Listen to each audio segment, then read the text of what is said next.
Hello, hello. Oh, shit. What up? Man, how is everybody holding up? I almost cracked, not gonna lie. Oh, I've cracked every other day. Man, I've been cracking bottles. Yeah. Today was definitely with the first day. It was kind of hard to get out of bed. It was just like, you wake up and I had a day off from work and I was like, what the fuck am I going to do today? Right? So it was a tough one this morning. Man. Oh yeah. I agree with you. I think, you know what? And it's funny. I don't even know what day of the week really, because they all mish together now. Same day. It was like rolling. So one day I just was like, I got out of bed. I'm like, not going to shower. Moo lifestyle. Don't care. Yeah. Not going to shower. New lifestyle. I like that. Yeah. I'm better. We went out. We had to do a grocery run. And this, I think How was that? Okay. So I think what broke us was the masks, wearing cotton masks, like general public, because our mayor Garcetti is asking everybody in Los Angeles to wear cotton face masks. Yes, I will do whatever I need to do in certain settings, but I think that I just think that's going to be the new way of life, and I'm like, okay, we got to get our Louis Vuitton masks going. You know what I mean? Right. I got to put red lipstick on the outside of the mask. Yeah, you could just embroider it or sew it on. I love that. But then we the grocery run wasn't bad, actually. It wasn't terrible because where'd you go? So we did CVS. Oh, the pharmacy, got some stuff there, and then we actually, our local farmers market is doing boxes, like fruit and nice, all pre-boxed. Yeah, so we did that and we picked it up in our neighborhood. So everyone seems to be complying, but it's just it's a lot. It's been a lot. It's too little, but it's a lot. Yeah. Oh, well, the crazy thing is that you could be asymptomatic. You could not know that you have the coronavirus. You could have it and not know for 10 days that you've been carrying it and then get hit by. It's just such scary. It's scary. It's scary. Now tigers are getting it. Yeah. I know. Oh my God. And they're getting tests. Carol Baskin strikes again. Dude. Oh, that Carol $1 million bitch. Seriously. Oh man. Just everything's just been crazy. But I will say that I have been enjoying it. Maybe you guys can give our audience some tips. A couple things that I have been doing to kind of deal and heal and move forward. One, today I did my first yoga app class. Ooh. First move I made, immediately pulled the shoulder muscle. All good. All good. You know what? Namaste. Namaste home. Yeah. Namaste home. And I just, I'm going to power through, but it was just kind of like, okay, I'm in really bad shape. I need to focus on that. So that's something, take my mind off everything I can focus. I like it. And then the other thing was I have been indulging in the NBA hardwood classics, as well as some of the finals games on the NBA app. Right. Okay. That actually has been very helpful to me. I mean, besides all the other thing, Zoom hangouts and that kind of stuff, but I'm just thinking for myself when I'm trying to decompress or just think beyond. Those are a couple things I'm doing. What are you two ladies? Give us a couple things that you've been doing. Kendall and I are who's next? Go for it. Oh man, your lighting's really good, Kendall. Oh, thanks. Yeah. Natural. What? Natural lighting. My window. That's what it is. I got this artificial stuff on me. Which you'll only be able to see if you go to our YouTube channel, because obviously in the podcast. Yeah, so get to that YouTube channel. So Karen, go. Couple things you're doing to do. Baking has definitely helped because I think for me what it is I like to cook and bake. I like to decorate, so it's a little artistic. Nice. And then I don't gotta think. Someone wrote the fucking directions, told me what to get and buy. I don't gotta sit here and be like, oh, what do I do next? So that's been nice. And then, of course, you know, there's extra snacks in the house for quarantine 15. You know, get that. Right. And I think the last thing to offset the quarantine 15, just dancing. Just turn on music. Just dance. Just like act like it's the club. I love it. Down. I love it. I love it. Those two. Those are great. I love it. Kendall, and marijuana. Well, you should have just started with that, sis. Yeah. I thought that was implied. Because basically the baking and the dancing come after the weed. Yeah, when you smoke it. True. So there you go. Man, I had a couple edibles the other night, and I watched Giants of the Deep Blue Sea, and I caught myself holding my breath every time that the camera went underwater. I was like, this entire fucking show's underwater. I'm gonna die. I love it. Oh my God.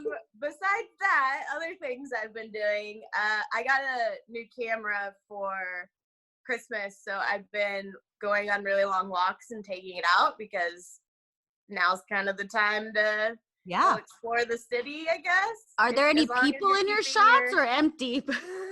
Yeah, there's nobody in the shots, but yeah, just like going on really long walks. Like I walked 4 miles the other day. I was just so bored. Yeah, take the camera out, snap some shots, try to figure out how to work it. Girl, you're gonna get out of this with a beach body. No, doubtful. I've had so many sandwiches during quarantine. I'm like Billy Tribbiani.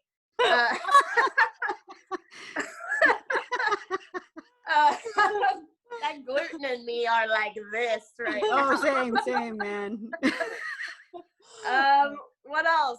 I've been tuning into some of the IG lives. Like last night, I watched the Lil Jon T-Pain one, which was I heard about that awesome. on Twitter. Yep. And then Sue Bird and Megan Rapinoe's, and yeah, just like trying to keep busy. Bought a PlayStation. I haven't had one of those since high school. Ooh. So love. You playing DVDs too? Huh? You playing some movies on DVD through that? I tried to play DVD today, and the thing was broken. And I threw the shit across my apartment. I was so irritated. That is irritating. That can be irritating. Well, that's great. I'm glad we're all, Kendall, you, even though there's no people in your photos, you will be documenting like a big moment in history. Yeah. So that's very cool. I look forward to seeing that series. You're like an Ansel Adams of quarantine. You know? Some black and white prints of nobody.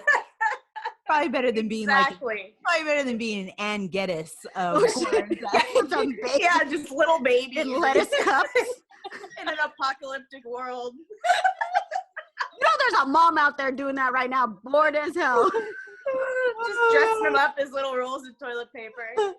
Oh God. Well, I'm super glad that we're all keep busy. Before we go into our house cleaning updates, I just wanted to say R.I.P. to Bill Withers. Oh man, dude, I love that man. I loved all those songs were just like a hit. So the irony of the guy who sang "A Lovely Day" gone. I know. Lovely days are coming up. And lean on me. Oh what shit, that's another one. Yeah, timely. I mean, he's got so many great hits. So I know there's a lot of different tributes out to him. So catch that. And he also has a documentary called Still Bill. I think you have to buy it. So, I'll do it. Yeah. What else am I buying? Yeah. Not fancy dinners. True. So, that said, I'm going to roll into, of course, our house cleaning and updates. As always, please subscribe or like and review on Apple Podcasts and or Spotify.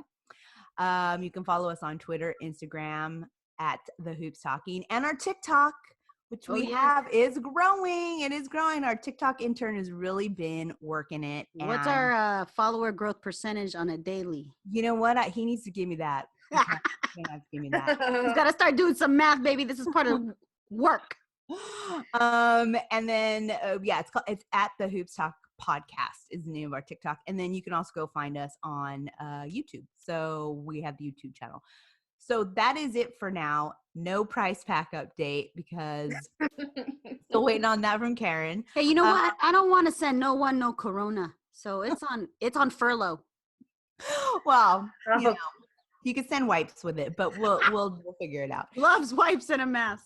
So we're so excited. We're gonna bring on our special guest for this episode in the next segment. So keep it tuned. Whoop.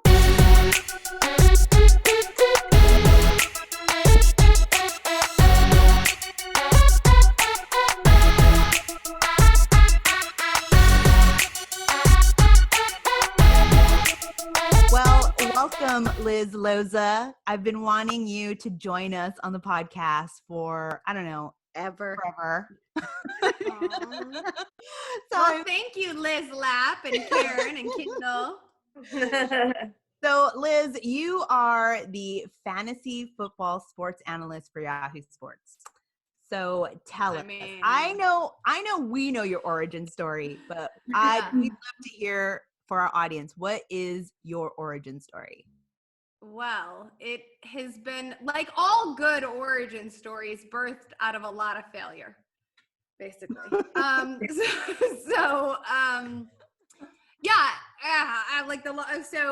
like okay, I know you guys know, so I'm trying to like give the like cliff notes. So single mom, me, only child, single mom. That meant that my grandparents did a lot of watching me. And my grandma was, let's just say, like a unique individual. So she was not present very much. She would, no joke, I don't even think I've like said this on a different show, any of the shows. Like winter time, so I grew up in Chicago, right? But from like, I would say like right after the holidays, so like mid-January to early February, my grandma would peace out and go to like Malaysia, Singapore, Antarctica, Africa, wherever the hell. Like she would go on these saga holidays with a bunch of other old folks and they would just like whoop it up.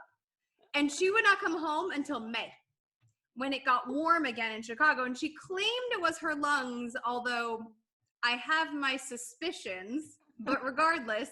So she would like be gone for like, I don't know, a third of the year, which meant my grandpa and I would hang out all the time. And he was my favorite anyway. And so he taught me like everything, if we're going to speak, and I don't often like to, but in this instance, in gender normative terms, like a boy would learn, because I was the only child and he's like a World War II vet who worked as a locomotive engineer, like the most masculine of masculine dudes. Right. And so I just kind of grew up knowing sports, loving sports. That was like, I always say that, like when I was in third grade and all the other little girls came home wanting to be princesses for Halloween, my grandpa, who was in charge of Halloween costumes and ballet costumes and all of those sort of domestic things, because my mom was out, trying to keep the lights on.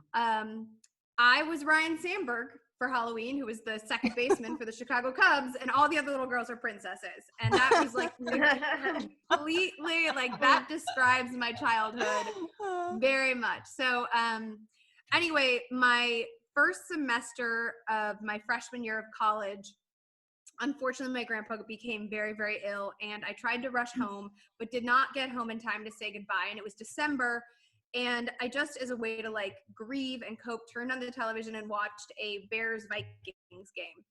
And the Bears lost. And then I just kept watching like every single football game I could, as a way to work through it, because now I'm like stuck at home and it's been my first semester of college, but I don't really have college friends yet because it's that first semester and our break is on and I have all these, like I got leave to write essays, like extensions on essays and stuff. And so just a really wild time. And I just started watching all of the football games, not just those regional to the NFC North.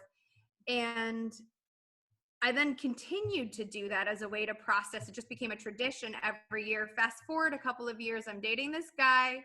He's in this thing called this fantasy football league. I have no idea what it is, but he sheepishly asked me one Sunday, like, and at the time I was like a broke aspiring actress who was waiting tables in the Deep Valley. Like I had DSL, and I would have to like put the plug into the wall and take my Dell computer from Costco, like on, like There was no wireless. Like some people had wireless, but I didn't have the money for that. Like people have to remember that like this was not a time, this was pre-iPhone, right? So like, all of that technology was available only if you had cash though. And I was maybe clearing 24 grand a year. Like, you know, there was unless I booked an acting job. And so this guy that I'm dating though, he has like a real job and he sheepishly says like, I have, he had DirecTV. And he had the NFL network, but he had the NFL package on his DirecTV. And he said, so he had this thing called the Red Zone channel, which we all know of by now. But at the time he was like, do you mind if like, I just like hang out on, or we just hang out on the sofa all day Sunday and watch this thing called the Red Zone channel? And I was like, that's my fucking jam. Like, yes, are we ordering Chinese food? Are we getting tacos? What are we doing? I'm going to watch your free ass cable all day. Like, let's go. So he was just like, oh my God, you know, like this woman, yes, thank you. And so he's like watching Red Zone and keeping track of his fantasy scores on Yahoo Fantasy, ironically. And he starts asking me for my advice and I start giving it to him and he like understands that I know what I'm talking about. And I ended up co-managing his team to a Super Bowl victory that year. And then like you girls, I was like, I don't want to share this like your name is on that squad. I'm not getting any of the credit. I would like to be in this fantasy football league. I don't know what that is, but I would like to be in one. Yeah. There happened to be an opening in that league the next year because someone dropped out. So I got the invitation. I was the only girl. All the guys were like, she only like whatever. Let's see how she does. Right. I won. Right out of the gate, won the Super Bowl the first year I had my own team. Nice. The guys all said, like, it's beginner's luck. We don't buy it. Mm-hmm. I won a second year in a row, technically a third, but like whatever, a second year in a row. And then I remember I was watching fantasy football live on Yahoo Sports on my laptop at that point, and I looked to my then boyfriend on the sofa, and I was like, I don't understand. Why are there just like white dudes talking, 30 and 40-year-old white dudes talking about this stuff? Like, it's true. Why? It's true. And this was maybe like this was a decade ago, you know? And I was like, why aren't there any women on this show? Right. Especially because the NFL audience is 46% female. Like the NFL viewing audience is nearly 50% female. Why are there no women on this show? I don't get it. And my boyfriend at the time looked at me and was like, I don't know, I should start a blog. So I did. And I started the fantasyfootballgirl.com. And then I started a Twitter feed. And I started a podcast called the X's and Y's podcast with this guy, John Evans. And it all started to snowball. And then I was on a series, and then I just said yes to anybody's everything. Like, will you go on this podcast? Will you go on that? Will you write this thing for free? And So I did all that. And then it snowballed, and eventually Scout hired me. And then after a year being with Scout, Yahoo poached me away. And it is like wild to know that I am now like a cast member on the show that I like conceived the idea to make a blog in this world and transition my career while I was watching Fantasy Football Live, and like, why aren't there any women? And now I am the woman. That is life, man. That is awesome. That is incredible. That is truly an incredible story. And I mean, besides the fact that, you know, we all admire you and love working with you and know your story, what's truly amazing, inspirational is, you know, hearing it again and really being able to, you know, I'm sure there's people out there that are like you that say why, right? They ask why. And then instead of just letting that go, they decide, okay, well, why not? And then they put themselves in the situation, you know? I mean, I like talk a lot of shit about Russell Wilson because he's a robot, you know? And I've met him twice and worked with him twice, and I'm still sort of like, what goes on inside of there? Anything? But I will say, I will say he once said when the Seahawks won the Super Bowl, he said, why not us? And that resonated for me. Like, yeah, why not us? Why not this Black quarterback? Why not a woman in this space? Why not a person of color doing something that has traditionally not been done by women or people of color? Like, we have perspectives, we have voices, we have a narrative. It's just not the predominant one, but how much more valuable, or how, I don't want to say more valuable, but how valuable to shine a light on a way of thinking or living that hasn't been, you know, spotlighted. Right. And NFL, I mean, the football for you came from your grandfather, from him introducing that to you. But you've also, I know you were an ice skater, right? If I could bring that to the forefront. You also did a little bit of ice skating. Didn't know that. Yeah, you and I know you got to meet. You were at the Olympics. And you I covered them. I did not get to. I had a 1-year-old at the time, so I didn't go to Pyeongchang. Yeah. But you did meet with Adam. I did a feature with Adam Rapon ahead of the Winter Olympics in, what was that? 2017 in Pyeongchang in South Korea. Yeah. We did a feature like ahead of it. Jackie Pepper, one of our producers, who's amazing, had this idea that because I was a figure skater growing up, which, by the way, single moms out there, that's not the sport, by the way, to get your kid. That sounds like an expensive ass. That's an expensive ass sport. And my mom, like, the reason I became an ice skater also, because like I always cringe a little, because like there's definitely a bouginess associated, because it is an expensive sport with that. My mom, I was real pigeon-toed. I was like a real fugly kid. And I was really pigeon-toed, just like pigeon-toed with this like pot belly and this like booty ahead of her time, and like walking around. My mom's like, "Oh shit, I got to do something to like with for kid." Like, and so she took me to a podiatrist, and the podiatrist was like, "Well, like you should get orthotics." And then my mom saw the like cost of orthotics, right? And he was like, "Or you could like put her in ballet or ice skating." And like the Park District had ballet, which was affordable. And then she was like, "Well, I'll try this ice skating thing. And like, we'll see. I'm sure she'll get sick of it, but like, whatever." And I was horrible at ballet and like actually really good at ice skating. And she was like, "But this is supposed to be the cheap option. Like, the hell, I should have just ponied up for the orthotics." But like once your kid's like good at something, you can't be like, "Nah, you can't do that." So she like, I had a coach at 5 o'clock in the morning, and she'd like drive me solo by herself to the ice rink, and we'd do all that. And I skated competitively until I blew out my ankle at 16. And I did not blow it out in a skating accident. I blew it out because I had snuck out of the house to meet with a boy at a golf course, and the sprinklers went on in the middle of the night, and I went running and ripped up my ankle. That needs to be an ice skating movie. Oh my God. That ended my ice skating career. So.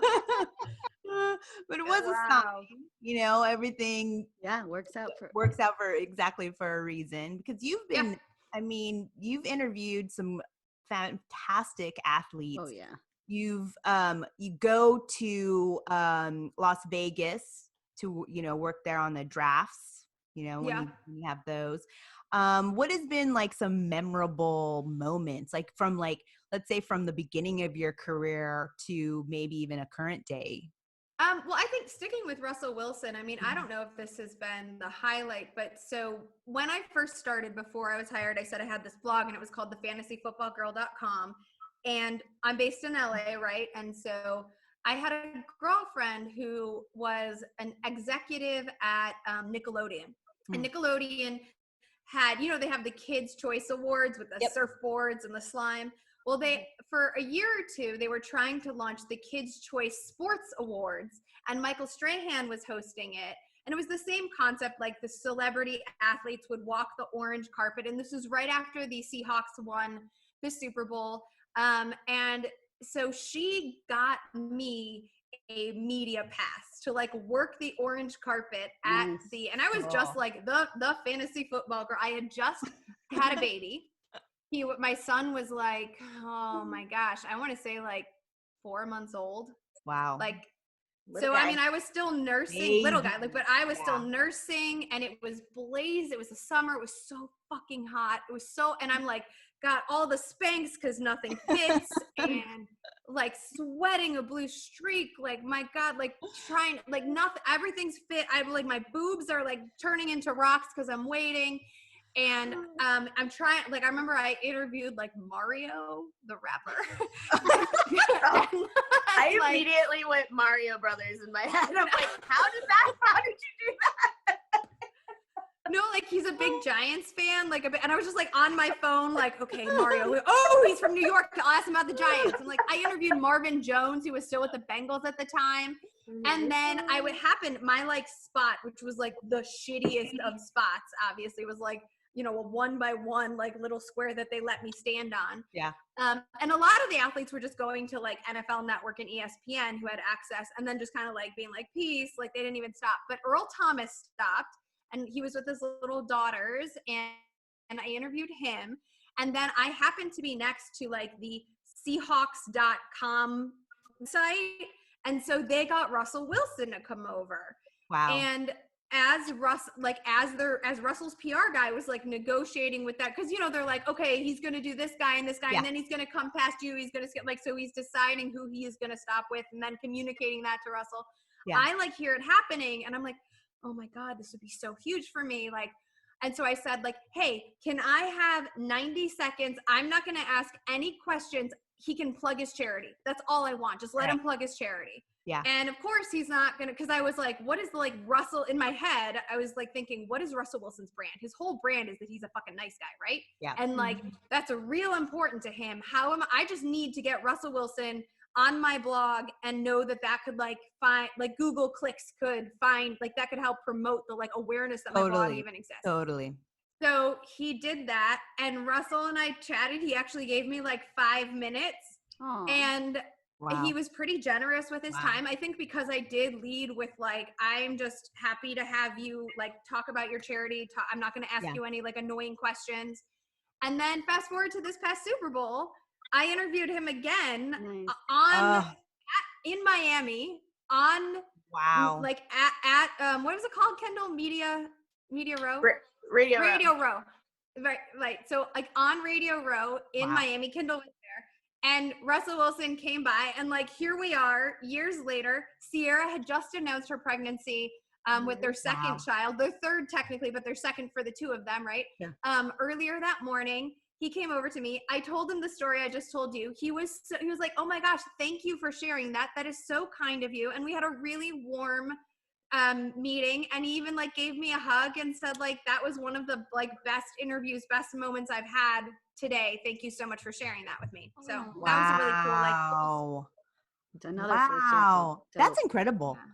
That's incredible. And that, you know, that really goes to show that, you know, kindness from the jump will go a long way. Yep. You know, a long, long way in your career from then to now, and having that like bridge. That's so cool. That's definitely one of the coolest stories that you can full circle with that. That's so much fun. You're just a nice person, Liz. Oh, yeah. Don't tell too many people. Well, I mean, I find your work to be very genuine, you know, and very authentic. So I'm just always been a fan of being able to, you know, read your work and know you and be able to work with you. So thank you. Well, isn't that like, I was talking to my husband yesterday because as you know, we're in a weird time, like with COVID, and people are starting to die, right? Like this is happening, and you're hearing things, and it's also an interesting time for people to not be facing reality. Right. And I think for me, it's always been like, everyone is allowed to make mistakes. Everybody's allowed to do things that they didn't think were the best choices in the moment. But what you're not allowed to do is not own those. Right. And like, I really try. And I think the reason that like I connect with all three of you women is that like, I fuck up a lot. Like, you know what I mean? And I really do try to say, I fucked up. Like, I shouldn't have done that. I shouldn't have said that. That was a bad choice. Or because, and I want to deal with people who like I will forgive you of almost anything as long as you're 100 with me. Oh, yeah. But the minute that you're not self-aware enough to like live in the discomfort of owning a mistake, then that's like when I don't trust your instincts. That's when I don't trust your like moral center. Right. And like, it's, you know, like, it's not like kindness and being a Pollyanna, being nice. Like, right. It's about being honest to me more than anything else. Right. Right. I don't have the energy to be sneaky. I don't have it in me. Right. Fake, Right. for sure. No, I think we all here, I know we've said it in the past, it's like we're messy. Yeah. And that's part of why when we do this podcast, we know it's like we don't need to fact check each other. We're not going to be we're going to be messy. The world is messy, things are messy, and we just want to embrace that because it's too exhausting. Everything's so exhausting. You know. And I think that's why your podcast works, and that's why this vibe is so precious among your listeners, because you know not everybody plays by this set of rules. Kendall knows what I'm talking about. Like, you all know what I'm talking about. So like sometimes you got to play in the sandbox with people who don't follow the same moral code as you do. Yeah. And so then that's when it gets tricky. That's when it's like, well, you either decide like, I'm going to be me and I'm probably going to get screwed in here or there. But like, I'm hopeful that in the long run, it will pay off. But there's a lot of like moments where you're like, I don't know if I should have been honest there. I don't know. Maybe I should be sneaky. But then you just like, I'm too tired. Like, I don't have the energy. Like, it's exhausting. I don't have the energy to do it. Yeah. We talk about that all the time, Liz. I mean, how many conversations have we had about how, like, you know, so-and-so just keeps getting all the shots and getting all the chances, but they're doing it in a way that I wouldn't ever want to hold myself to. Like, but also, like, I'm not getting those shots and those chances. Should I be doing it that way? But, like, also, I don't want to feel gross about how I got my shot and that chance, right? So, like, we have that conversation all the time. Yeah, like, it happens way too often. Yeah. I'd rather get my shot in 10 years with integrity than in one by, like, you know. Yeah. I see what you're saying there. I mean, that's why that's how this podcast even started, really, was because we didn't hear voices that we could, you know, connect with. So and we're working on stuff where we're like, ugh, not another dude. I know. I'm just like, instead of saying, you know, I would have done it like that, I'm just going to go and do it like that. Yeah. And it's going to get, you know, like when even deciding to move the podcast to Zoom because of coronavirus, you know, that was something where we're just like literally like, let's try doing Zoom. Yeah. Let's jump on it. We can record. Let's invest, you know, whatever, you know, need. And now look at us. I mean, you as a guest is fantastic. We have these awesome backgrounds. You added me. I wasn't here at the beginning. Oh yeah, that was Kendall was tears, baby. Yeah, because you know one of the things is you know that's another thing, and I know Liz, I see this in your career as well. When you do see women in particular, because I know I do this with women, I'll just say it. I identify if there's some magic there or if there's a potential, and then I want to do a collaboration and see where that goes. And when I saw what Kendall was doing, and I you know, I could see she had this desire and this passion, and I'm like, just start coming onto the podcast and let's see how that goes. And I mean, now she's like such a great fit. Yeah, she's I'm stuck with y'all now. In the group chat and email, she gets the invite. She's like, "Oh, what did I get myself into?" Well, Kendall's one of the most creative people like I've ever met. I think I mean, all three of you are incredibly creative, but like having Kendall at Yahoo has been an absolute gift for me, because also she plays by that same set of rules that I was talking about earlier, and like will definitely prioritize, like, some people, and I don't understand it, some people are afraid of a feminine voice, and it's not just men. Like, this is not like, I've met plenty of men too. I do, like, people get angry when I say this, but like there have been many men who have championed me. I would not be here if there were not men who were allies and championing. Brad Evans got me my job. Like, he's no longer with the company, but like I will forever be loyal to him.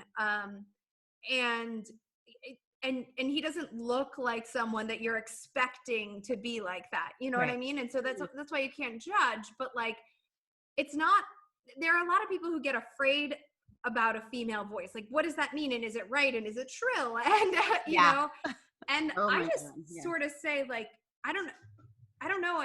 In some ways, like, people who haven't been a part of the mainstream narrative are in a weird position of, I don't know, potential gratitude, because they also, like, the expectation is not the same. Like, I'm used to people discounting me. I grew up with, I mean, I told you, I grew up a pot-bellied, big-bootied, pigeon-toed weird kid. Like, you know, like, I'm used to people being like, nah, she ain't gonna do it. Nah, she can't do it. And, like, so when someone's like, no, she doesn't know what she's talking about, I'm like, oh, cool. Like, I don't have, like, I've already, that's what I expect. That's the expectation. That's right. So I have nothing to do but exceed it.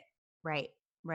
Oh no, it's true. You come in with that, you know, people are already expecting one thing. And so it makes it so much easier because you don't have to really do that much to the bar set low. And also, you're just not my people, and that's fine too. We can't be everybody's people, so, like, you're not my people, and like, cool. I hope, like, I'm not offended. I hope you found your people. Go find them, and you go do something, and just please be kind. But, like, go find your people. I'm just not one of them. Fine. And you know, it's both ways. You know, also, I mean, I know we've touched on, you know, the coronavirus. It's a huge topic, not only here, but, you know, it's literally shaping what the sports world, big time. You know, we're going to talk about that later in our updates. But okay, this might be a loaded question, but how do you think? Okay, I have a couple questions about this. One, what do you think is going to happen with the NFL? I know that Trump sat with all the commissioners of sports, you know, in the U.S.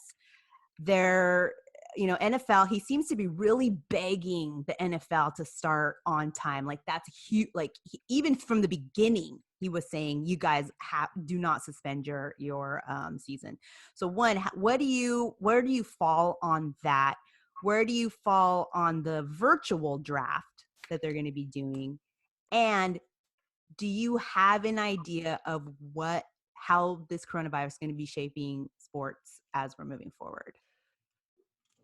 Well, this is loaded. I mean, also, huge. You know, you know this, all three of you know this. Like, I was supposed to go to Tokyo this summer and cover the Olympics for 3 weeks for Yahoo, like, and had planned media concepts and had, you know, a graphics made, and all of that was starting. So there's, like, you know, I also, I'm not going to cry because, like, I'm healthy and employed, which is a lot more than a lot of people. So I'm certainly not going to complain, but, you know, and obviously the Olympics were pulled. So, like, I have I understand what it's like for these NBA writers and these MLB writers who feel like they got their thing taken away. Because I did get my thing taken away too, a bucket list thing that I'd been working my whole career towards. As I said earlier, I didn't go to Pyeongchang because I had a 4-year-old and a 1-year-old at the time, and I didn't feel like this is a decision that women make often that men don't have to make. I didn't feel like it was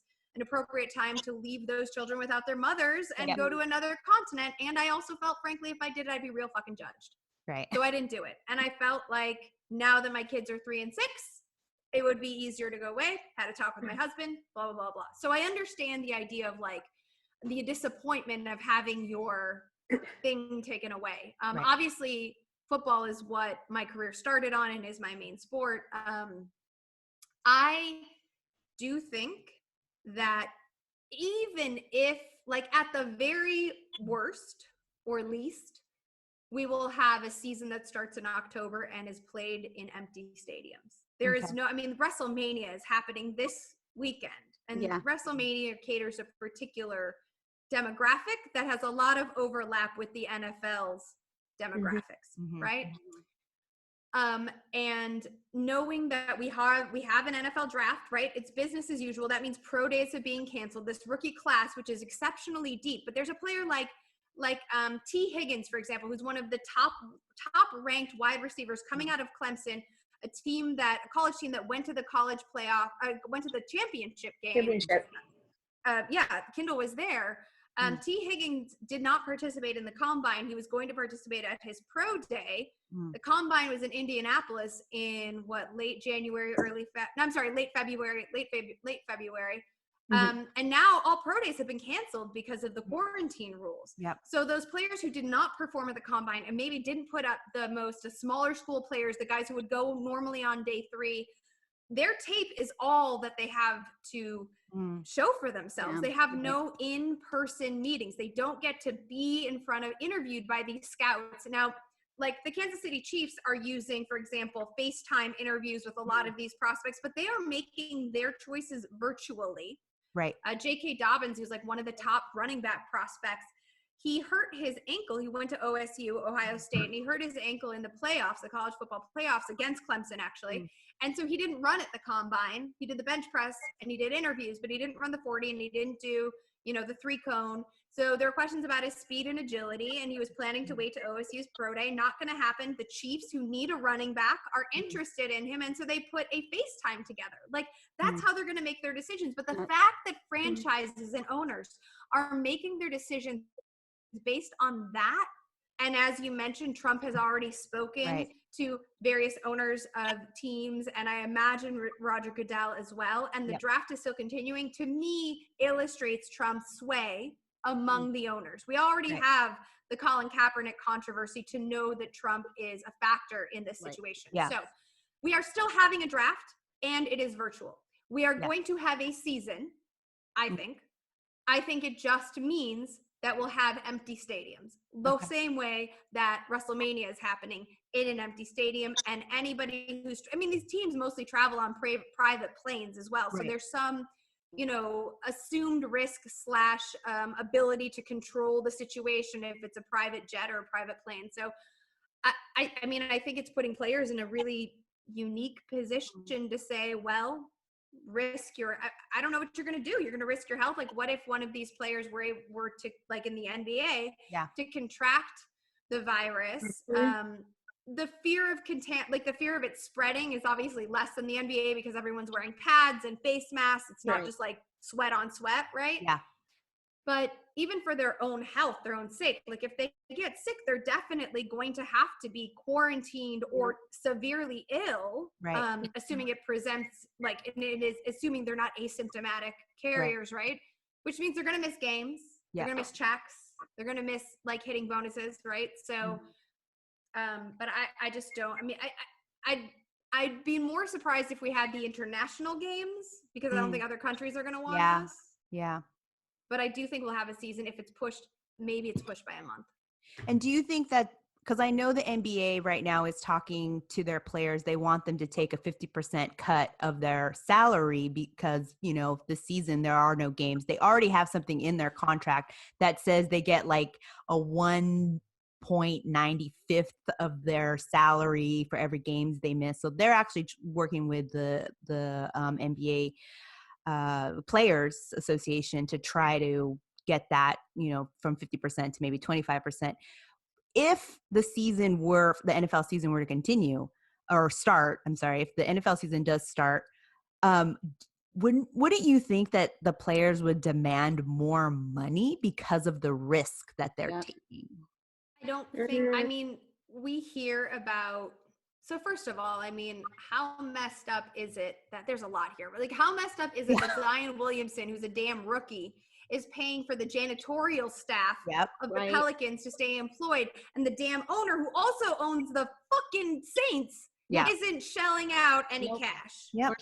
Right? Like, I know people love like the narrative of like, oh, those players make all that money, they should love to play. Well, what about those owners? They make even more money. And they can sit in their ivory tower. Yep. And point of being the richest of rich if you don't get to be a fucking hero, right? When the time like true. That shit. True. You could be a goddamn hero right now, and instead you're just like 739. Yep, exactly. Right? Oh, so true. I don't get it. So I don't think, we think about NFL stars making all of this money. We think about like Dak Prescott, who's probably going to make $35 million a year over 4 years. I broke that first. We're going to talk about, we talk about Ezekiel Elliott's money. We talk about, all of these, but there's a bunch of practice squad guys and third string guys who don't make that kind of cash and who have families that they are supporting, whether they're back home or, their immediate spouses and children. And I don't think those guys I mean, how many people now just are happy to have a job? Right. Like I'm like, there's pay cuts happening in my household, and like nobody's saying boo. Right. So I don't think there are enough people with enough money to really protest it. Right. Interesting. And so do you think, as far as like sports writers or, sports media, I feel like they've already been on a trajectory of this virtual office and this, technology being such a huge lever for them. But do you see any big changes in how you would operate or how sports media might operate moving forward? I think there's big changes in the way we already operate. I mean, Kendall and I were talking months ago about the fact that everything is digital, right? Like why try to be broadcast? Like why try to have a studio? Like everyone is on their phone. A mobile experience is the primary experience. Everyone's touting it as a second screen experience, but like in times like these, I mean, we're on Zoom right now. Zoom stock is soaring. Right. Everything needs a remote capability. And this is kind of the way that technology was pushing everything in the first place. When I looked at my I got my screen time updates on my phone, and I was like, "Oh, I'm acting surprised." Like it's up 4,000%. I was like, "Really?" Like that. So I think that you have to lean into a mobile digital experience now, and in some ways, like this has been happening to sports writers, and I feel like there's been a resistance to wanting to lean into that curve and to that inevitability, and now that's forcing that. Like, do you want to have a job? Because if you do, you better figure this tech stuff out real fast. I feel like Twitter kind of changed all of that, right? Like you don't see breaking news on SportsCenter these days. Like you see it on Twitter, right? Like when all the Kobe Bryant stuff went down, like find out, TMZ. It was TMZ, right?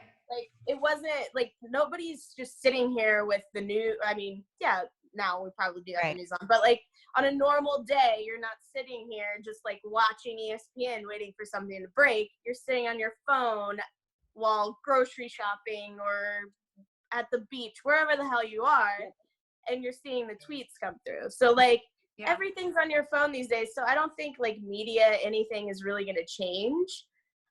Because that's how we've kind of been for years now, like since Twitter was created and kind of like took off. Like that's just kind of how we've been. You're a millennial, right? So like I do think people over 50, over 45, are now being like, my mom was like, "Oh, I had a wine night with my girlfriends on House Party." My mom's 65, and I was like, "Yes, bitch, do it!" Like, like that's the app. She was like, "Do you know about this app called House Party?" And I was like, "I do." Like, so I think you're just getting a portion of society that hasn't needed to adapt, and they're being forced to adapt. And some of them are doing it like I said, like my in-laws too are like enthusiastically do it. They're like, "Do you want to Zoom? I'm like, "No, I want you to leave me the fuck alone. Like, I don't want to Zoom right now." I mean, you're right. I agree with you guys, because it has been moving this way, and you're either going to be with the wave or left behind. Eventually you're going to learn it. It just depends on like when you're going to get it and how far behind you're going to be on it. So we're getting there. The Corona stuff is like, to me, the Corona stuff is really, like people being out of work and finding new modes to communicate are two of the biggest outcomes. But also, we've had some people who have passed in our circle, and the thing, I mean, I'll just be open. My mother-in-law's brother, so my husband's uncle, is not. He's in Jersey, where a lot of this is at its peak, near New York City, and he's not expected to make it until Tuesday. Wow. And my husband is like, he said, I was like, "How are you? Are you, like, it's Uncle Jack and da, da, da." And he was like, "Well, I'm not, I'm fine, but my mom can't go say goodbye to her brother. Yeah. Like there's no, you know what I mean? Like that's the stuff that I don't think people are like think like, oh, someone dies. But like there's no funerals. Nope. There's no saying goodbye to your At the loved ones. hospital. Like maybe you can right? Like there's no being at, you know, my mother-in-law is they're both on the East Coast, but she'd have to fly to Jersey. She can't do it, right? Like she cannot fly. She's 60. Like she's 60 something. She can't go get on an airplane and do that. And she wouldn't be allowed anyway. And like, you know, we have another friend who everybody lives so all over the place. Kendall, I know you like your mom's in Texas, and like even here, like Karen, you're in Northern California, and Liz and I are in Southern California, and like my mom's in Chicago, and like we have a very good friend who lost his brother on Thursday. His brother, by the way, who was also in Jersey. His brother is based here in LA. Like an avid marathoner, like the New York Marathon, had run the New York Marathon over 20 times, and he passed on Thursday night. And like, my husband can't take his buddy out for drinks. Do you know what I mean? Like we can't, right? Like there's no, like, it's that grieving, like no one's going to set up a Zoom and be like, hey, let's talk about your brother's passing, right? Like, it's not going to happen. No. And it's so like, there's just like no closure. Like you're just sitting, we all keep making these jokes about like, cheers to whatever day today is, right? But like your feelings are also on that same trajectory. Right. Yeah. I think too, but we all feel guilty though, all of us, right? Like if we still have money, if we have food on the table, we feel guilty for feeling like shit during this time. But it's also a collective just energy around the whole fucking world. So it's heavy, but yet we can't let it be heavy. Yeah. Especially you and I have kids. Like I can't let my kids see me be like, man, right. You know, she like already has though. I've already. I mean, I like mine are littler than yours, so I'm trying to like, you know, hide a lot. But I found it like as a kid who, I mean, Karen, I think this is similar to you too. Like as a kid who grew up with a single mom, like like the other day my 3-year-old like didn't like what I made for dinner and she wanted to throw it away, and I was like, that don't happen here. Like, you're gonna eat this goddamn quesadilla. Like, you know what I mean? Like, it's so triggering to be like, we are lucky to have food. We are lucky to have, mommy has money to like, mommy has a job and she was able to make this for you. Like, you can't be like, I don't like that cheese or whatever. No, like that triggers all of the like not rich kid growing up stuff, right? Like too, because it's like, I'm rationing eggs and flour and coffee. Like I'm just like, oh, you know, I'm like measuring things out. But today my husband was like, oh, I figured you could make these egg sandwiches because you have those eggs that are, you know, we've already had for. And I'm like, excuse me, I'm all eggs. I'm like, no, I don't think so. Excuse me. You know, so it's like, you know, I do feel like I'm rationing everything. And my sister who my nephew who's 13, you know, they found out also he's not going to, the school year's closed. And so I put him to work. He's doing our TikTok now. He's our intern.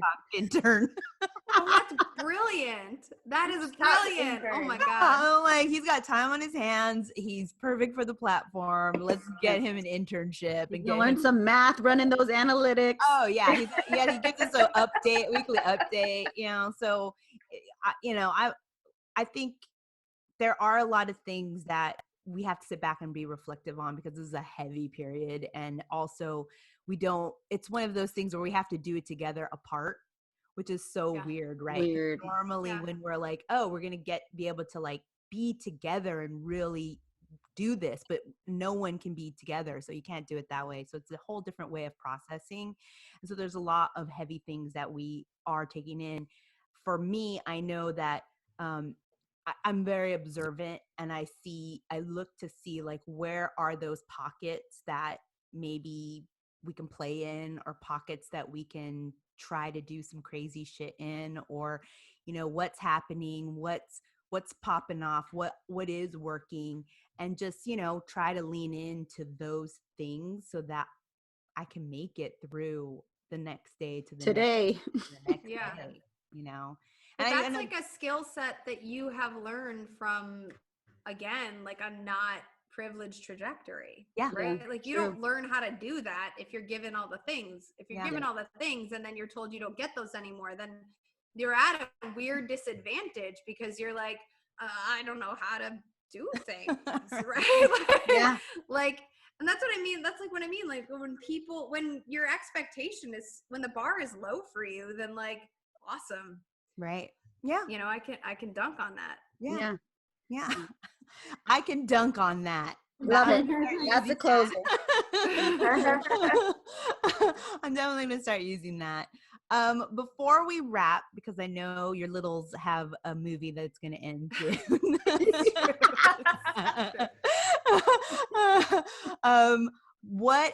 A couple of things. One, is there something, or two things? Is there two things that you're doing right now for you yourself to deal with quarantine time and all this stuff? And also, I would love for you, and this is putting you on the spot, to give us a cocktail that we should try to make. And it can be a cocktail you've already made, because the cocktail series on Instagram is the jam, and maybe we can point to one of those. Okay. Yes. So weirdly, this is like really kind of introspective, and I shouldn't admit it, but I will. The thing that I am doing for myself is actually not doing something. Like I feel an immense amount of pressure to like stay in shape and like exercise every day and like stay camera ready and all that BS. And I have a Peloton. I've had a Peloton for over a year. I love the Peloton in normal days. I have not Peloton since being in quarantine because I cannot. I know, and everyone's shocked. They're like, "Oh my God, you must look amazing!" I'm like, right? No, I have not Pelotoned because the idea of like, I got 2 kids home from school. I got a husband who's home working. I'm home working. There's a goddamn pandemic going around. There's like financial instability. The last thing I want to do is flog myself over my body. True. Like I cannot. And part of Pelotoning, and the thing I like is like, beat your personal record, keep going harder, faster. Right. I can't do that to myself right now. And for what? Like, I go for a walk for 45 minutes every day by myself. So I move my body. I might do some like little like 30-minute workout by myself. I have a backyard, so like I might just do some weights casually, but I am not trying to like extra fucking hot girl summer it, you know, like no summer. Like get that bikini body. Like no, it's okay. Like it's okay that I'm wearing like a t-shirt and a flannel and elastic waistband pants because I'm gonna be in this shit for months. Yeah. So I think for me, like not Pelotoning, and even my husband was like, are you okay? Because you like, he was like, you look great. I'm not, you know, but like you usually hop on that thing and that's like your special time and you haven't done it. And I was like, yeah, I don't need to beat myself up about one more thing. Mm-hmm. And that's just kind of what that workout, and it's working for some people in the opposite. So like, praise to them. But like you asked me about me in particular. So, and then, what was the other thing you said? Well, if you had the cocktail, and then the cocktail, yeah. So, I fucking love my tequila, like you know that. So, I do have there's 2 cocktails. I have an orange tree and a kumquat tree in my backyard. And fuck all if I knew what to do with some kumquats. Right. But I am making kumquat infused vodka. I have 2 big, like the large, super big mason jars. So I'm gonna make a cocktail with that, and then I have been making a kumquat margarita with tequila and a little bit of agave. It's a play on. I made a Skinny Bubbles drink as part of my like New Year's Eve drinks. One that I really liked. Yes, it was very good. One you didn't shit your pants to. Yes. Yeah, exactly. So instead of orange juice, orange juice and grapefruits, which is what the recipe calls for, I've been using kumquats because they're super sour. and just like using them in a garlic press, like washing them and like squeezing them in a garlic press because we've got some like it helps me like work out some tension and too. rind. Yep. Oh, so Push smart. it, muddle it, and then adding some tequila and a little dash of orange juice if I don't want to like kumquat squeeze forever. Right. And a little dash of agave, and that has been my my personal quarantini, which, you know, in the beginning I was like, I'm not going to open anything until 5:30, and now I'm like, oh, it's 2:30. No. Is it 3 yet? No. Like what? Yeah. Like as long as you've had breakfast, you're allowed to drink. I think so. I like literally like, you know, I just put my finger in the air. That's how I'm telling like when it's time for a cocktail. I'm like, I think it's time for a cocktail, regardless of time, day, whatever. I'm just like popping something open around these days. Oh my God, that drink sounds so good. I think you need to put that recipe online somewhere so I can try to make it. Mine is I'll work on it. Yeah. Okay. Share that too. Yeah. Liz, is there anything that you would want our audience to try to like go see you in, hear you in? You're doing so much. I think you might even be doing more than you were before. I'm seeing everything. Which is great. I love it. But is there anything you want to like tell our audience to check out? Any social handles or podcasts? Obviously, if you could follow me, please, on Instagram and Twitter at Liz Loza, LIZLOZA_FF. That's at Liz Loza _FF. I'd appreciate the follow. I am doing a lot of NFL draft prep, so I have a podcast called which is part of the Yahoo Fantasy podcast family, I suppose. We premiered on Wednesday of last week, and we're going to be doing a different positional group. We started with wide receivers. This coming week is running backs, and covering like the top 5 rookies. Me and Eric Edholm, who's the Yahoo Sports draft analyst at the company, and that's called the Rookie Snapshot podcast. That's going on, and then I will be writing a little snapshot for every rookie that we talk about on the podcast. So that's at Yahoo Sports. You can just check that out. And then, you know, I like on Instagram, I try to keep things fun. I try to keep people motivated. I try to be honest and authentic. And so I'll be probably doing more like cocktail recipes and IG lives if I can just get like a little bit of time to myself. But yeah, that's hard. That's follow the social handles. And then if you're into NFL rookies or NFL draft, you can check out my author profile on Yahoo Sports, and then of course the Yahoo Fantasy Football podcast. Everybody go do all the things and listen to all the things that Liz just said. It's worth it. I'm so glad that you're able to take some time to come on our podcast. We've been wanting to have you forever, and it's just humbled. You know, I know. It's like, so good. Well, y'all, when this MJ documentary hits, drops.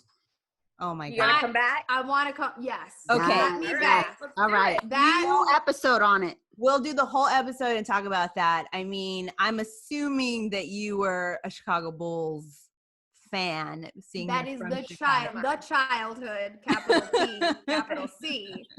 That is the childhood. I got lots of feelings about MJ, his comeback, the whole thing. So, and I try, you know, I'm pretty real about it, but like that man, Kendall, didn't I text you in particular during MJ? Remember when MJ spoke at Kobe Bryant's memorial? Oh yeah. And didn't I text you? Was I texting Liz or Kendall about it? I was just like, that MJ's like maybe not a great guy, right? But his eulogy to Kobe, and that takes a lot for someone from Chicago to say, but his eulogy to Kobe was the most real that I have ever seen him. Yeah, true. That was to me a major personal redemption moment for him. So I want to see this documentary because also before, oh my God, I want to come back. Just let me come back. Okay. I'll wear the 45. We're going to we'll do a whole episode just on that documentary because I think that it requires that because I mean, hoops.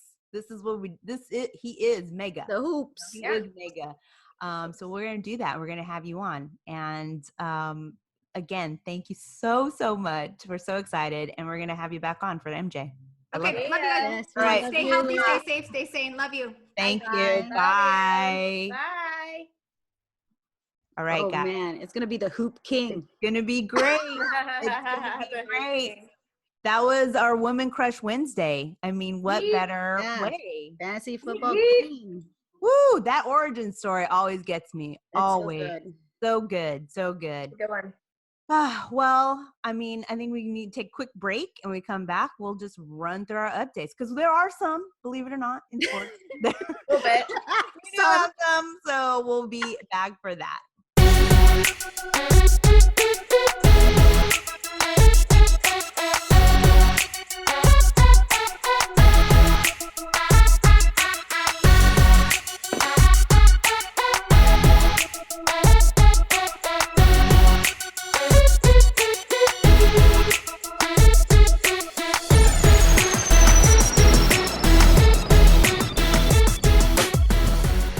Okay, and we are back. Back. You know, we normally split like all these segments, but I just did a huge like glob of segments, just called it the sports in the age of coronavirus because all of it's a blob. It is just a blob. Blur, baby. It's a blur mess. Okay, so we just finished talking to Liz Loza. We talked about a couple of these things that we're going to bring up. But one of the first things I want to talk about is that Trump, that name just, it hurts my mouth to say. Just say trash. We know. So dump. More like dump. So Dump had a press conference or had a conference call with the sports commissioners. Did he zoom and end up being a potato the whole time? That was him. That was actually his Zoom. Yeah, He's like, I can't stop being a potato.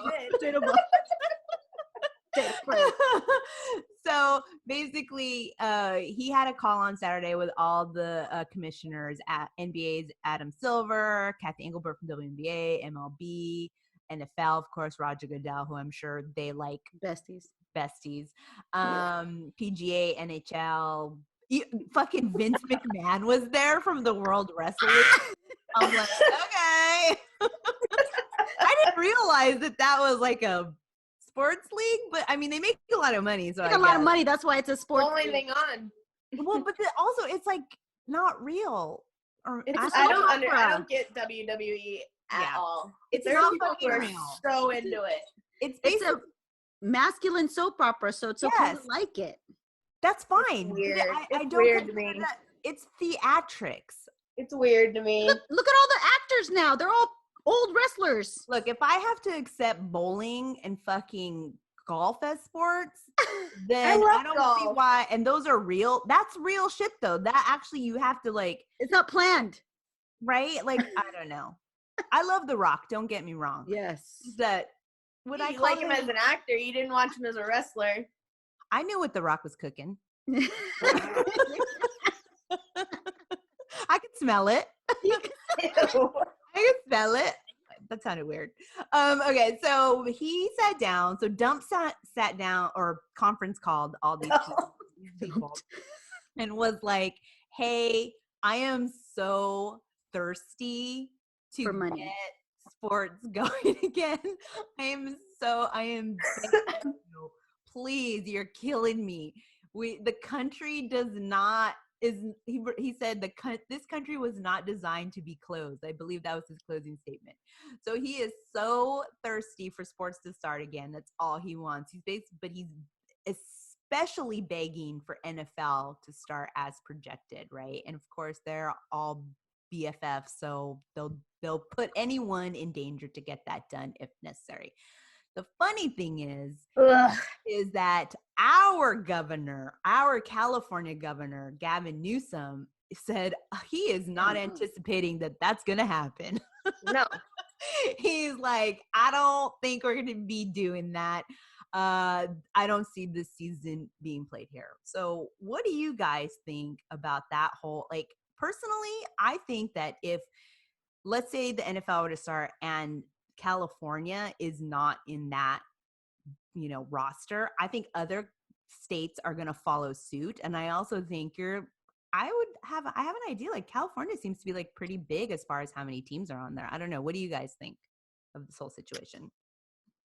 I think Donald Dump is a fucking loser.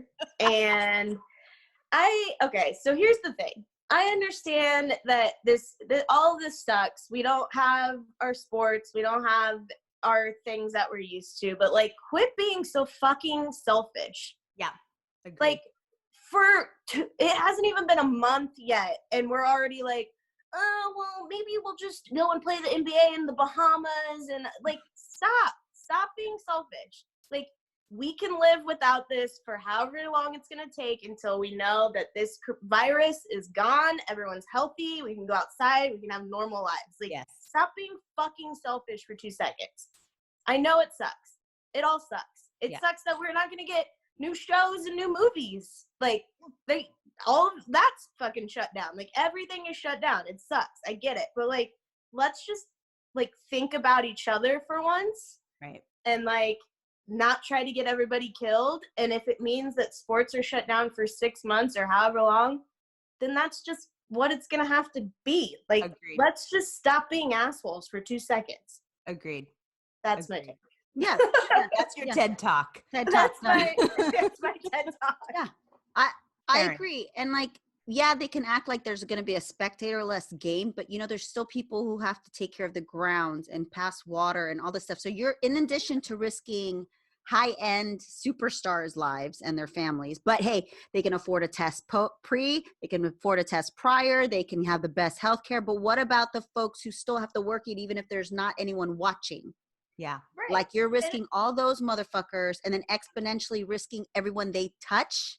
Nah. Right. Because, like, okay, so you're going to have a game and there's not going to be fans in the stands, but obviously you're wanting to show it on TV. Right. Yeah. You're going to have all of cameramen, all the cameramen, all of the production crew, all of those people are going to have to be there, or what the hell's the fucking point of doing it? Right. Yeah. So, like, not only that, but, like, football teams have a ridiculous amount of players on each team. Yeah, tons. This isn't basketball where you can roll in with, you know, the 10 top guys. 5. Like, football, there's 53 guys on a roster. Yeah.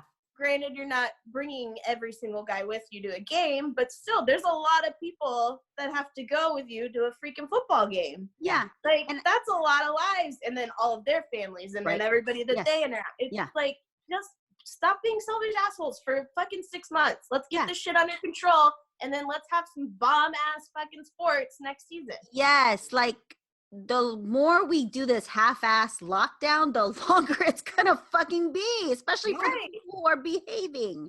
Right. Yeah. Just shut it the fuck down. Yeah. I love it. That's Kindle. Shut it the fuck down. I agree with that, though, because, you know, in reality, if you think about the fact, if they start going, okay, we're going to shut it down already, full stop. Right. Can you just think about all the innovation or all of the energy that they can spend on using for when we are in a place where we're 100% clear?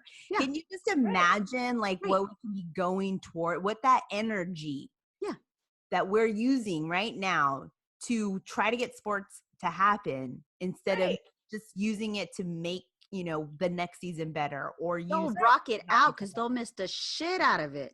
I mean, look at how much creative shit has come out of the fact that we don't have sports. Right. You know, like, we all were basically like, okay, well, we got to come up with something. So, like, everybody's taking it amongst themselves to, like, just do creative shit and do house parties. And I've seen people playing fucking flip cup on Zoom. Like, like beer pong. There's beer pong tournaments. Like, we've all become super creative in this downtime that we've had. Yeah. And just like you said, Liz, like, they could be taking this time rather than being like, oh, well, maybe we'll just go play on a naval airstrip boat or whatever, and, like, out in the middle of international waters and blah, blah, blah. Like, go and, like, what's some cool shit that we can incorporate in the next season? Yeah. How can we take all of this stuff that we're learning from this coronavirus and, like, somehow incorporate it? Like, apparently people love the live stuff. Okay, maybe there's more live stuff that we could be doing during the season. Like, use what's happening now and make next season better rather than this half-ass shit. Yeah. Agreed. And you could still pay your players. You know, people are hungry to watch them do anything digital. What if it's a workout? How to get a body like XYZ? Right. Like, what are you eating? Yeah. Serge Ibaka's fucking cooking show can, jump up in the ratings. Like, come on. It's true. Like, take us through your closets, your sneakers. Ooh, yes. I would say that, I mean, yeah, like I know PJ Tucker said he wanted to open his own sneaker shop. He can still do that. He just does it online. Commerce. Yeah, do it online. Learn to use a 3D model to show the shoe. Use AI to put the shoe on your foot. Like, there are so many things that we could be using our energy towards leveraging what we have now and how we can push this forward. I think that, sports media has already, with Twitter, like you were saying, how The Athletic is now emerging and, starting from the Red Channel, as you heard in the interview we had with Liz Loza, to now, what ESPN is. ESPN has long been, needing to do something different. They have been drying up on the vine. So now they can learn a lot from what's going on right now. I'm hoping that they are. And seeing that people are craving diversity. I honestly do not need 50 shows with 2 dudes talking to each other about stats and that's like, one is good. Right. Where are we going to have diversity? Why do they have a show? It's like, you have a face for radio. Get the fuck off my screen. Why is it that, only the top women in sports media have to be completely like Liz said, she had to go through how long of a makeup session was like, I'm doing this. Yeah. And some schlub just comes on, doesn't even fucking brush his teeth. No. I think now is definitely the time to where we can get variety and there's something for everyone, right? You can explore. I'm like, my IGTV or live TV pops off.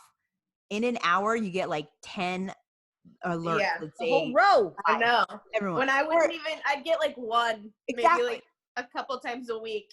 There's so many, and so there needs to be an evolution. I think technology needs to be not just leverage, but also there needs to be responsibility in how technology is using this time as well, because there will be those that have and have not. We are fortunate because we are able to have this access to our Wi-Fi and our laptops and cameras and all this shit. There are, so we're going to start seeing that kind of. So how do we bridge that? How do we make that smaller? The have and have nots to this type of access. How do we make it smaller? So I agree. I think they just need to call it. Stop using their energy to put people's lives in danger for money, profiteering. Stop thinking about the dollar bills. We're all going to be in a recession. You don't need all that money. You know what? Just stop. So those leagues, those commissioners that take this time to be smart about it, which I think Adam Silver is smart. And I thought Kathy Engelbert was really smart, the WNBA commissioner, when she said she was going to have the virtual draft, because she wasn't afraid. It wasn't like, oh, I have to think. Yeah. And she's come from a CEO being of a tech company too. Exactly. So she has that experience. So I feel, I wouldn't be surprised at all if we see the WNBA leading in leading in what they're going to do, because you see a lot of the and not just the WNBA, but women athletes, because we talked about Sue Bird and Megan Rapinoe last week. They did their IG live again this Saturday, and I was living for it. Like, Shanae Umake, she's out there doing IG lives and talking and putting it on YouTube. We're seeing a lot of women embracing this because they're multidimensional. Men they're not required to be anything. And also, not everybody has the IG live. Okay, I'm just gonna say that. Yeah. Tone it down. Let's tone it down a little bit. Look, I love Damian Lillard, but he IG lived him himself eating cereal. Come on, boo. My only thing is that I get an alert, so I didn't need an alert for that. And on top of it, if I'm liking something else and I accidentally hit the live, I go right in there, and I'm like the only one, and now I feel obligated to watch like at least 5 seconds. And I'm like Dame Dalla is his alter ego. He raps. Why didn't he do that? I know. Yeah. There's just there's some people that they don't they need things written for them, right? Oh, true. Yeah. Right. Have more, they need writers or they need like talent, and that's fair too. So employ people. Call them up and just be like, hey, I want to do this or that. Not everybody has to go IG live. Just putting it out there. You can be chill. You can chill. So I think we're all in agreement. I know, I think Gavin Newsom, he's going to put his foot down, and I think there's going to be a lot of states that follow, because until we have a vaccine for this, we're like, our trajectory, we've surpassed every other country in cases and in deaths right now. So I think, but the other thing though too is like, sports fans got to stop being selfish too. Like, this isn't just Donald Trump and the commissioners wanting to like make money. Like, I've been on Twitter and I've seen the shit and they're like, oh, bring it back, blah, blah, blah. And it's like, you guys gotta fucking stay the goddamn inside. You have no life. That's like, why stay inside. Like, everybody's just being so selfish. Like, oh, you know what? Like, whatever, just have the games and who gives a shit about the players and whatever. And it's like, just stop. Everybody just needs to like take a step back, take a deep breath, and relax. Like, we will get our sports back. It is not the end of the world. They're not just like, okay, all sports leagues are done now that this virus is here. Like, everything will come back. Just stop They're being not paid slaves, dude. Right. Like, figure out some other fucking entertainment. Go play PlayStation or like play with your kids. Go work out yourself, fatty. Like, you know what I mean? Like, go toss a football to yourself in a desolate field. I don't know. Right. Like, I don't give a shit. Go swimming. Go for a goddamn 8-hour walk. I don't care. Yeah. Just stop being a selfish asshole. Everything will get back to normal once we get this shit under control. Exactly. Yes. Every time that you don't stay at home is another hour that we don't get sports back. Yeah. Oh, someone needs to write that stat. Like, that is that's a stat. You know that has to be a stat. For every time that you go outside is another hour that was added to us having to stay in collective quarantine for sure. Right. So and like, that doesn't mean like I'm gonna go over to my buddy's house, but I'll be 6 feet away. No, you can't do that. You have to stay home. You have to stay home. If your buddy was stuck when your quarantine started and your buddy was at your house, you guys are quarantine buddies and he lives there now. You are a quarantine. You're not going back and forth. I like that. You are a quarantine, okay? You are now a quarantine. Okay, together. That's how that works. Yeah. We're not throwing parties. Yeah. We're not going swimming. No paddleboarding in the fucking ocean. Yeah. No. My friend texted us yesterday that her neighbors downstairs were having a get together. What? Like, what?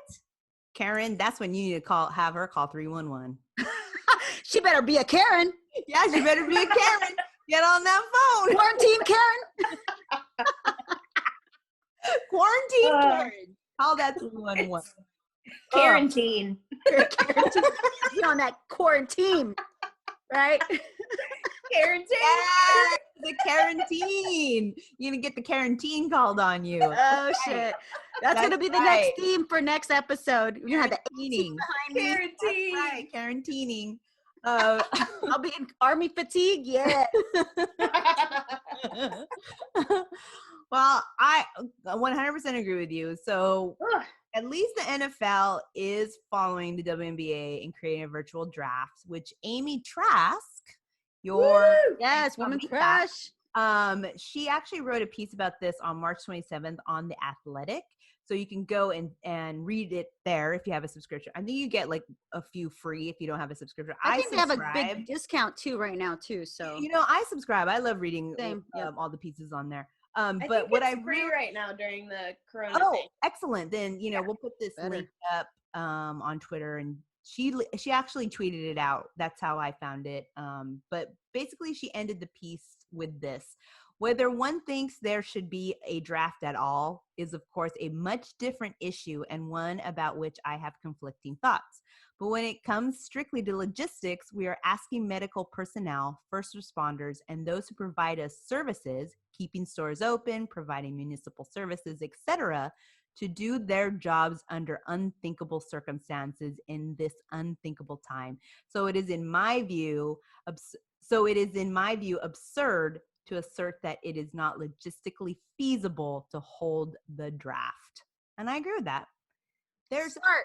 I just read, someone commented that, the draft used to be, get a phone call and said, hey, we want you to join the Bengals or whatever. Yeah. And they'd be like, cool. And that was it. All of this, whether depending on how the WNBA's goes in the NFLs, these leagues may find out they don't have to drop all this money to have these giant events. Yeah. Although it kind of sucks because it's become a thing for the players and all that and fans to go to and stuff. But it may be a thing of the past. Everything may just be virtual. Yeah. If this all goes well, they're gonna save a shit ton of money. There is a lot of pageantry that happens with this, and I understand that you have these young players across all of these leagues that have now grown into, these are the things that I want. These are the things that, that I feel I should have now because that has become the tradition. But, just like 13-year-olds being married off with a cow to, a 40-year-old man. That's how it was. That shit everything comes to an end. Everything has a natural ending. And this is a time for us to hit a reset button and say, you know what? How much better would that money be used towards, helping you with college or making it safer to play in the NFL or creating more options and opportunities or helping you along your career, whatever there's just different things. And I think that's one of the things when I was asking, how do we think that this pandemic is going to change sports? And these are the things where it's okay, you don't need to lay people off or not give them, the benefits that they need to make a living wage if you just cut some of this shit out. That's the fact. Yeah, right. Yeah. And I mean, it seems like players have been wanting to stay home and do this with their family and friends around them more and more each year. So that's how it should be. Those are the people who've been with you from the very beginning of your career. Why wouldn't you want to spend all the biggest and best moment of your career with all those people? Yeah. You don't need to go, and there doesn't need to be some giant ass thing in a fucking fountain in Las Vegas that you take boats to get up on with your purple suit. Nah. Put that money towards lifetime health insurance for the players that get fucked up, that are going head to head. Exactly. Yeah, no, I agree. Instead of looking at the bottom line for the losses that you had this season, look at the gains that you made and look how you can reinvest that into further games in the coming seasons. That's all we're saying. We're here to solve problems for you. So think about those things. So also because of the coronavirus, the WNBA has decided to postpone the start of the season.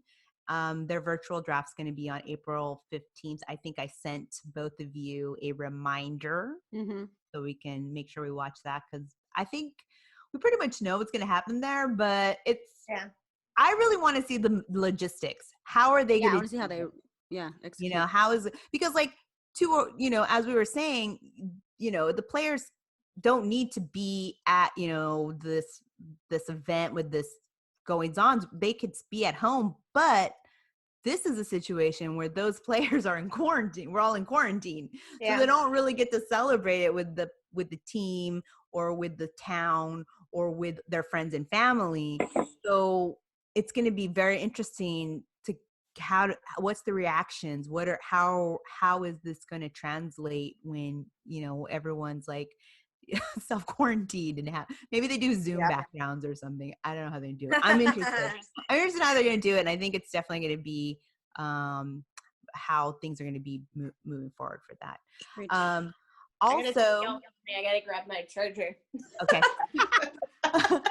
Floating head. Also, the WNBA, their virtual draft. So I know last podcast we thought it was going to be on ESPN, but actually they were going to have it on ESPN2. and a movie was on going to be ESPN on the main channel. Fuck. Oh my God. Fucking fuck. What? Yeah, so because we had our podcast, we recorded on Monday, and then Thursday they came out and they announced it because they got backlash on social saying like, what the hell? You know, why would you air a movie on the main channel? Not an actual sport event. Oh, it's forever. It's forever. It's forever. Always It'll a fight. this, right? Always gonna be a fight. Always. Well, you know, like our, you know, our special guest said, once they put the bar low, it's pretty easy to do better than what they think you're gonna do. So I'm hoping that dunk on it is what she said. Yes. I hope the WNBA dunks on this. Hope the ratings go off the roof. Please, please, please make sure you guys are watching this. Tweet about it, live tweet, do whatever you can do to bring as much as possible to this draft. Plus, it's going to be a fucking amazing draft. This class of 2020 is fucking incredible. You know, her alone. I mean, I'm surprised. The New York Liberties, they should just be putting that jersey up on sale now. Yeah, there should be a billboard of her already. Yeah, don't fuck around. Just already do it, you know? She's going to be like people that just walk around Kobe jerseys that aren't even really like from LA or a Lakers fan, but they're a Kobe fan or a LeBron fan. That's what Sabrina's going to be like. So just get them out there already. Let's just do it. Make some money if you're hurting. Come on. Right. Also, we had talked about this a little bit. The NBA is looking to reduce base salaries by 20%. That was earlier in the week. And just recently I read that they want players to take a 50% pay cut, and the unions are trying to counter with a 25% pay cut. Well, because they knew the unions would cut down. So I think that's why they went high. I mean, do they? I'm hesitant to think that they really need to do a pay cut at all. I'm really hesitant because I know, okay, so the Utah Jazz did layoffs on their non-basketball staff, and the 76ers attempted to enforce an organization-wide 20% pay cut, but they reversed it because they got backlash from the fans, which I'm like. They reversed it because people were shitting on them on Twitter. Yeah, they went off. Yeah. They went off on them. As they should. So bullshit. It is bullshit.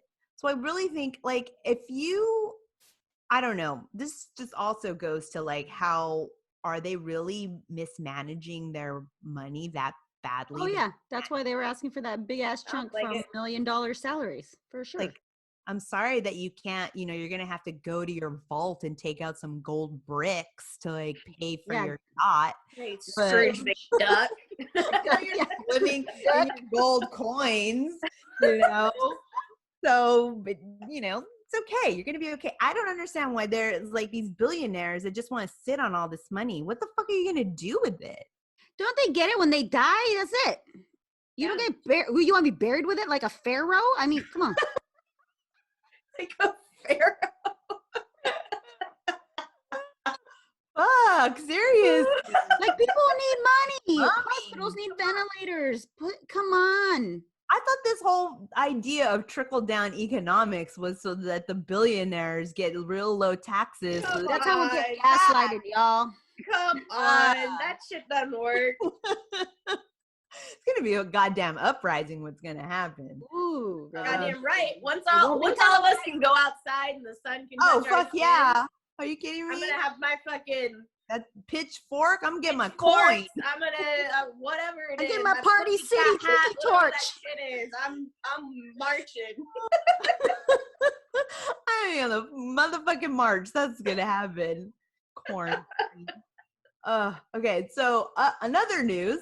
So NBA is trying to get that coin still. They just launched that 2K competition. Did you guys happen to watch any of that? NBA 2K. Okay, so I caught a little bit in my research because I'm like, you know what, I should probably watch this because, you know, we might talk about it. It was terrible. Or you know what, let me take that back. It's not for me. No, you're not the audience. You're playing a game and you're expected to, like, have a full-blown conversation while trying to No. so sat there stupid. with headsets on. You're asking men to multitask? That too. Right? That too. I know Pat Bev took a shot at LeBron during the game. I don't know. They try to like seriously, they try to make some headlines out of that. God bless. You know what? Do your thing. Not for me. Maybe people like watching. I don't like watching them play a game and then the game it's like, you know what? Pass. So and now they're talking about having like a celebrity horse game, which if you're not familiar with that, that's where you play horse. You throw the ball and whoever I make a shot, you have to make the same shot or you get an H.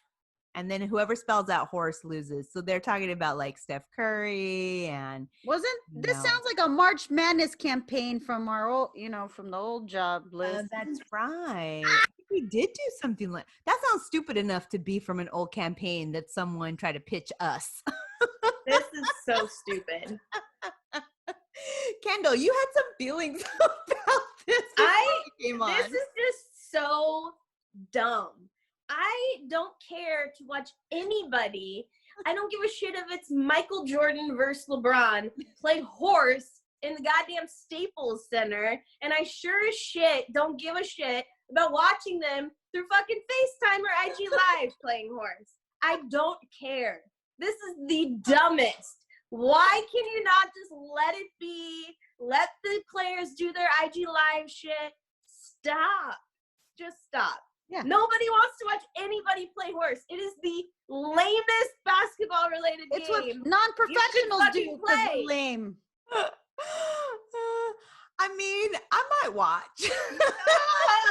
I would rather watch them practicing or taking trick shots on their own. Like a professional, like. I don't know what. I don't think I want anything from them unless they're playing regular season basketball. This is how it's literally going to go. Sports. Liz says stick to sports. This is how it's going to look. I'm going to sit here.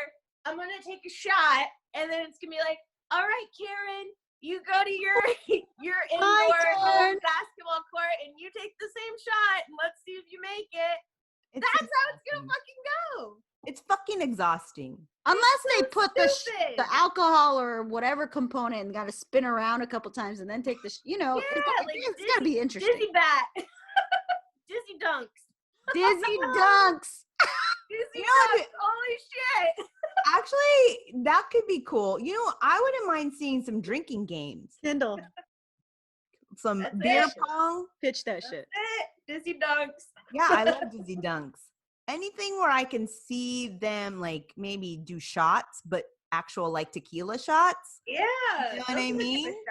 That would be fun.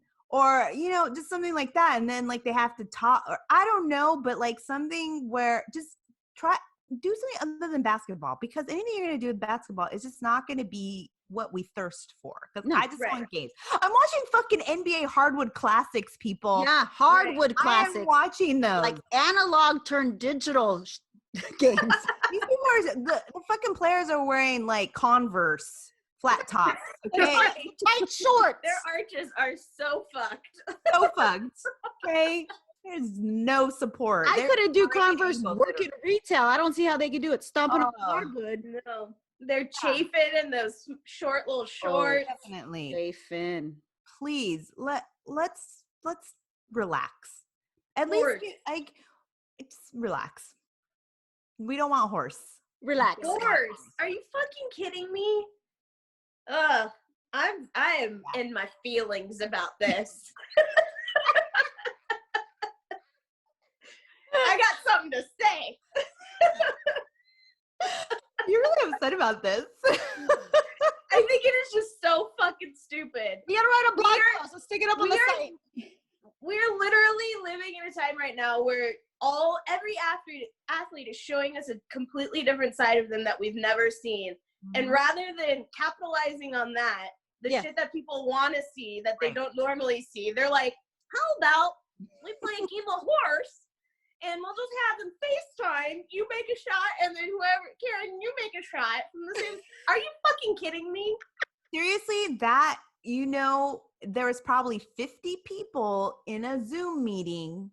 Oh. And that's what they came up with. And yeah, someone it's couldn't probably get out of the all potato old filter. white men. Yep. And they're like, what would be fun? It's watching play horse. No. Yeah, and they're like, you know what we should do? Let's change out the baskets and we'll just put wood backboards and actual baskets like I played back in my day. Who's making these ideas? A potato? I hope you get stuck like that. Okay, for those of you who can't see our screen because you listen to the podcast, You gotta go to the YouTube channel. Go to the YouTube channel. She's made herself a potato, and it's pretty glorious. In the middle of Bayside High's hallway. Who came up with these ideas? A potato? Hey, at least my teeth look white.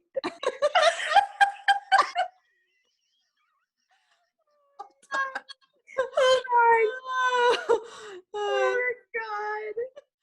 Okay, so moving on from this. Gotta do a potato. It's awesome. Kevin.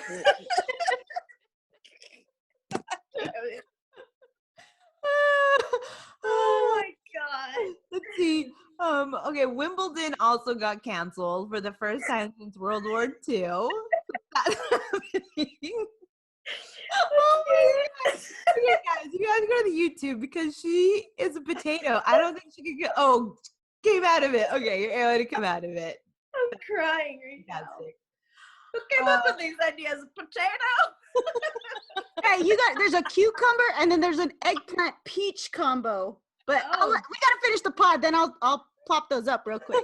Okay, we're almost done. We have it. Okay, so Wimbledon got canceled. That was another. That was another issue with the coronavirus. Okay, so let's end this on a high note. This 2020 NBA Hall of Fame, the Naismith Memorial Basketball Hall of Fame.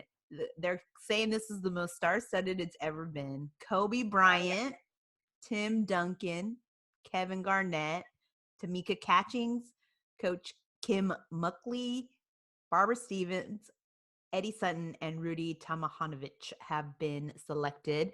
Kobe Bryant, just real quick. I mean, when you read like people's resumes about, what they've done, I mean, this is just like a tip of the iceberg for Kobe Bryant, but 5 NBA championships, 33,643 points. He's the 4th best. He was surpassed by LeBron James in January of this year. The night before he passed away. Yeah, it's crazy. That Saturday. Crazy. He was MVP for 2007 through 8 season, 2-time Finals MVP, 18 times All-Star. Yep. 2-time NBA scoring leader and 2-time Olympic gold medal. And they spoke to Vanessa Bryant once it was announced that he was going to be in the Hall of Fame. And she, she did say a few words. You could tell she was holding back emotion, as she would. I think it's going to be happening for a long time. But she did say, obviously, we wish that he was here with us to celebrate, but it's definitely the peak of his NBA career. So, you know what? My heart, of course, still breaking for Vanessa and her family. And, I think it's going to be quite a special to, see Kobe inducted into the Hall of Fame. Tim Duncan, another Hall of Famer here. He has a 5-time NBA champion, 26,496 points. He's 17th best there. 2-time MVP. 3-time Finals MVP, 15-time All-Star, and he is the 7th best leader in rebounds. Holy shit! Yeah, 15,091. Wow. A lot of rebounds there. That sounds like more guys need to be rebounding right now. Yeah, I'm like Kobe, not so much. I don't know. Who's doing all the rebounds there? Kevin Garnett has a championship. He was the MVP. I know. You're like not happy about that championship. Defensive player of the year. I know. which they ended up beating them in the next time they met in the finals. And I actually watched that final series recently. And he's won an Olympic gold medal. He's a 15 times All-Star, 14,662 rebounds. He's 10th in the league there. We have Tamika Catchings of the Indiana Fever. She's won an WNBA championship. She's been a 10-time All-Star, 5-time Defensive Player of the Year, MVP, and 4-time Olympic gold medalist and a finals MVP. And then, of course, the other inductees have also illustrious careers. But these inductees, they are just what a year. I would assume I'm hoping that LeBron will make it as well. And quickly. His will be probably the next big star-studded, because there'll be a lot of players. Do they gotta wait till they retire? Yeah, I think they do. Well, players you do. Like players, yeah. I know the Baylor coach is still coaching. Yeah. But players, I believe you have to be retired. Yeah. For most leagues, you have to be out of the league for a certain amount of time. Yeah, I've seen that. Yeah. Basketball. But I think they need to make an exception, just like with Kobe. Like, we don't know what tomorrow brings. So the minute LeBron retires, his name needs to be, it's done. So he can actually be there. There. Yeah. I'm that whole thing with Kobe, man. Oof. If you get a chance, you can. It was a brief statement, but it was nice to hear Vanessa. One of her daughters was with her too, so that's out there in the world. Yeah. But I got Tamika Catchings' autograph when I was younger. Really? Nice. Yeah, when she was at Tennessee. Nice. How did you score that? They were playing Texas, the Texas women's team, back when the women's team was good at Texas, because they were coached by Jody Conrad. And nice. Back in those days, nobody went to the game, so I was at the game because I played basketball and I liked Tamika Catchings in Tennessee, and she was walking out of the tunnel. Got her autograph. I don't know where the hell it is, but I know I got it. But your mom probably has it. Yeah. Yeah. Maybe. I have a Scottie Pippen autograph somewhere too. I have no clue where I put it. Right. I have a Kareem Abdul-Jabbar, and it's framed on From my the Verizon. I was gonna say, if you lost that shit, get out. That is framed. That is in a very a very precious place. Are you kidding me? When I met him, I stood next to him to take a picture, and you can't crop it. Huge. He's so tall. Huge. Putting all of him in got me from my chest up. I mean, does it take 3 of you to get to his height? He's so tall. So tall. I was working when I worked at the Rose Bowl, I worked in the suites, and then we would see all kinds of athletes. And I remember seeing him walking down one of the tunnels, and he was walking really close to the wall with his head kind of like this, he wanted nobody to see him. And in my head, I'm like, dude, you're 8 feet tall. Everybody fucking sees you. You sure he wasn't just making sure he doesn't hit the ceiling? He was tall. He was really super tall. But he was so close. He was doing this whole I hope nobody notices me. And I'm like, you're 8 feet tall. We're all normal ass people. Yeah. What? No, you're going to be noticed. You're going to be noticed. Yeah. Well, that's all I have, ladies, unless you guys have anything else you want to talk about. Nope. Stay inside. Oh, my God. She is now a pickle. Please go to our YouTube channel where you can see Karen as a potato and a pickle at Bayside High. You will be able to see Kendall in her Guy Fieri fantastic background. I am in some sort of lovely beach background, where I wish I could be. And you can see all of this greatness on our YouTube channel, Hoops Talk Podcast. Thank you for listening.